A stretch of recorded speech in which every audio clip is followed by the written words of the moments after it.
Hey everybody, Qroo here. Welcome to the channel. In today's video, we're going to be talking about working on your Spanish accent. Here's a sentence in English. I want to speak to you about what happened yesterday. Now first, listen to this.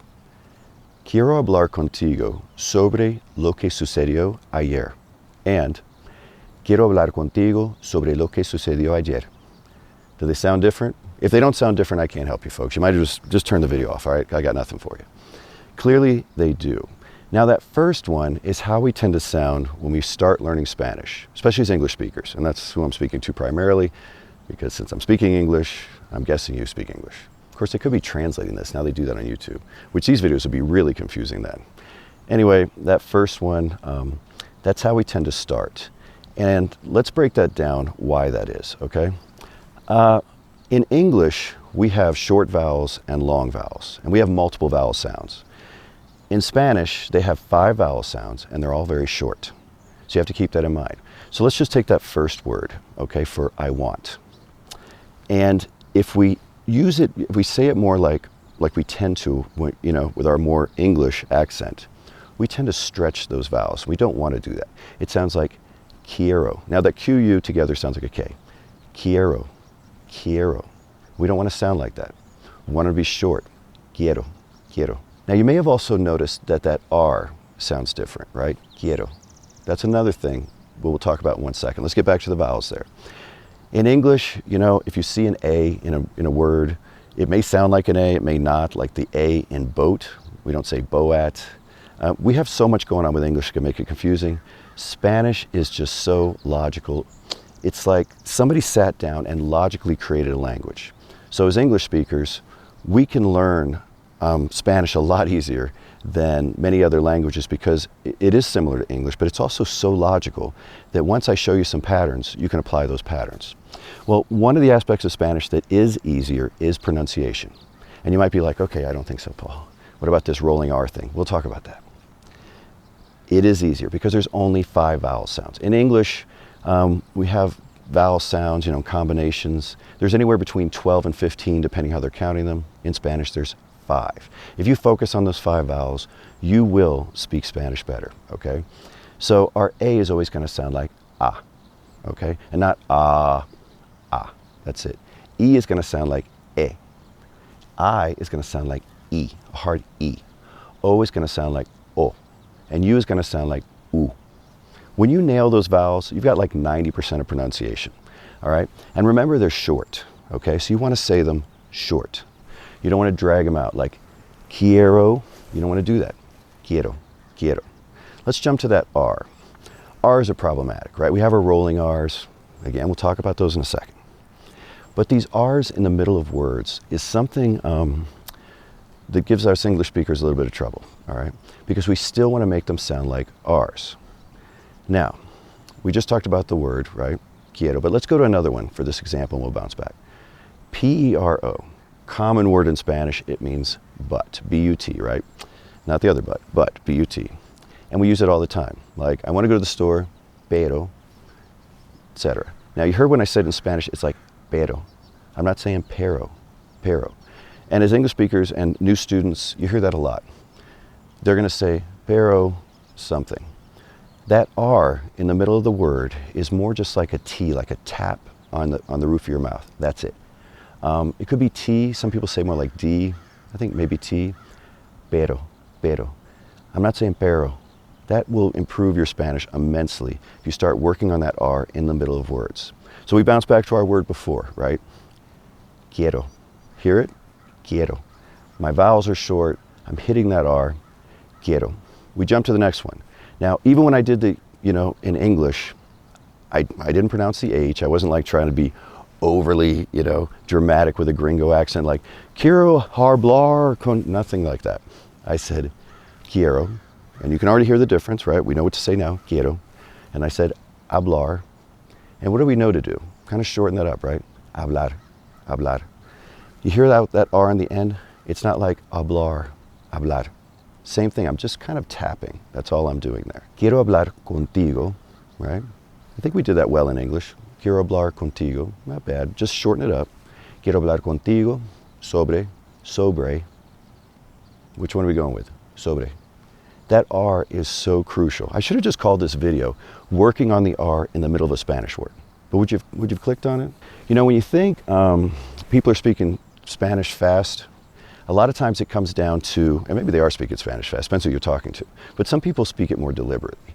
But it really comes down to those really short vowels. It kind of makes everything kind of compress.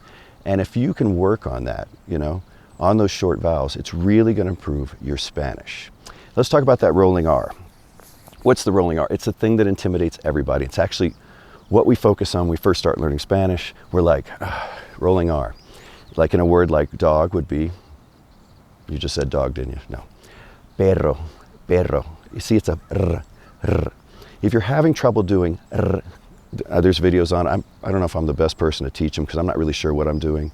Kind of touching the roof of my mouth with my tongue, but lightly enough that it'll vibrate. Perro, perro. And like, what's another good word? The railroad, you know? Ferrocarril, that's a good one to practice on. If you're having trouble with that, it's gonna come, okay? Just relax your tongue a little, work on it, and go slowly. Don't try to race through words because you're gonna trip on that. You're gonna be like, quiero ver el perro. Oh, I should have said perro. You know, slow down, that's it. That's the key to that. Slow your words down, and once you get that sound, you can speed up, all right? Now, if you never get the rolling R, don't stress, okay? If you're familiar with Costa Rican Spanish, they don't roll their R's a lot in a lot of their words. It almost sounds, I don't know, a lot like an American accent sometimes with the way they're pronouncing things. Just tell people you're working on your Costa Rican accent, all right? This is a good way to segue into accents, okay? I talk to a lot of students and they're like, you know what, Paul? I want to speak Spanish with no accent. Okay, that's not really possible. There's always going to be some type of accent. And you know what they usually mean is, I just want to sound like a native Spanish speaker. How am I going to break this to you? As an adult learning a foreign language, chances are you're still going to have that accent. You know, I still have that accent. You know, I think I speak Spanish better than that first example, the quiero hablar contigo. I think I'm better than that now. But people can still hear an accent. What I recommend you work on is you choose a Spanish-speaking country you like, okay? Because the accents do vary. It's just like in English, right? English-speaking countries, they vary. And even within a country, it'll vary. Choose one you like. Try to listen to as much of much content from that particular area as you can, and try to shadow. Listen what they say, try to say it back, and work on one particular accent, or you're going to be like all over the place. I would like to say that I can be neutral in Spanish when I want to. I think in my videos I'm pretty neutral in Spanish as much as I can be. I speak primarily, I would say, more of a Mexican Spanish because I learned Spanish working as a deputy sheriff, working in migrant farm areas in Central Florida with tens of thousands of Spanish speakers, most of whom were from Mexico, so I speak a very Mexican Spanish. On the videos, I don't sound as Mexican, but when I'm with Mexicans, then I kind of segue into that accent. And so you will start to pick up an accent. Like I grew up in New York, and before I moved to Florida, I said things like dog, you know, and then I moved to Florida and I had to learn how to say dog. It's the same thing's gonna happen. Focus on one, slowly work on it, but don't stress if you have an accent. Okay, I see people stress, they're like, I'm never gonna get Spanish because I don't sound like that. You don't have to sound like that. Just work towards it. Now, if you are completely off, like the person's looking at you and they have no idea what you're saying, you might want to work on that accent, okay? Maybe you're mispronouncing something. When I first started learning Spanish, like I said, I was learning it to work as a deputy sheriff, and I had told someone to separate their feet. It was during an arrest.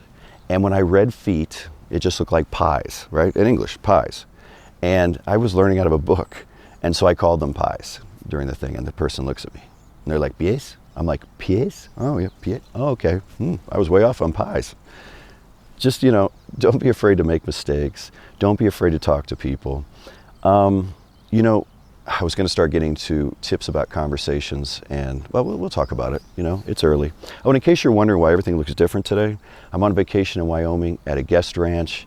And I spend about, 5-6 hours a day riding horses, and I'm up super early, puffy-eyed, but I gotta get some food, get on a horse, and get up into Bighorn National Forest here, so it's gonna be a good day. All right, so back to this. We're talking about accents, but then I brought up conversations, and I know some folks, may struggle with having conversations in Spanish, so maybe they're kind of related, so I'll talk about it.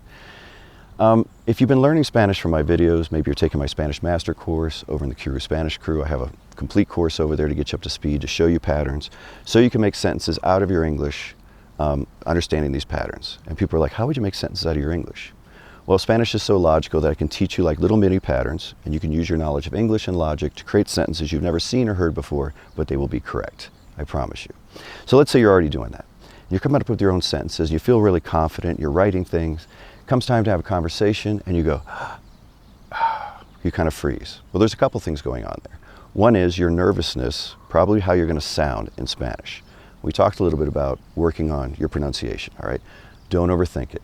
It's going to be clear to people it's not your first language. In fact, speaking Spanish with more of an accent is going to make people probably more forgiving if your Spanish isn't perfect, so think of that. But the other thing is, you may not be training for conversations. There's a lot going on. It's a very, well, time-sensitive thing. You can't stop to think about what you want to say and create a whole sentence in your head and then speak. And we have a tendency to do that because we're like, okay, I know these patterns, and somebody asks me, you know, ¿Qué quieres hacer hoy? What do you want to do today? And I want to have a response. So I'm thinking, okay, I want to go to the beach, but I'm thinking the whole thing in my head. Quiero ir a la playa. Or maybe I've watched this video and I'm like, quiero ir a la playa. I'm better. But that took time. I can't take the time to think of an entire sentence. I have to get the sentence moving. So when you start to learn patterns, one of the big ones is what I want to do. So at least get that out. When the person's like, ¿Qué quieres hacer hoy? What do you want to do today? You're like, quiero. Start talking and build your sentence as you go. Quiero ir a la playa. Go to the beach. It's okay to take those pauses. Also to learn like sentence starters, to get something started.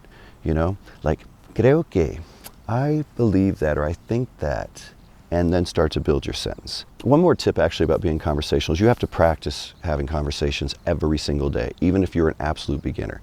That practice can include just talking to yourself, coming up with your sentences. What would I say? But try to keep things in real time, maybe keep a gut dialogue going like I just did. ¿Qué quieres hacer hoy? What do you want to do today? Quiero ir a la playa. You know, whatever. Also to practice with an actual speaker. That can be very difficult, right? Because you don't have to do it for an hour. You can do it for like 5 minutes, 10 minutes periodically. And that's where these AI tutors are amazing, okay? You just get on one, play on your phone, practice real conversations, but force yourself to answer in real time. Maybe you do it for a few minutes, go back to work, you know? You're on a break, do it. Maybe you could do it in the car. I don't know, should you do it in the car? Maybe you should concentrate on driving. Well, if you're a pastor, you can do it in the car, 4 in the morning. They're fantastic.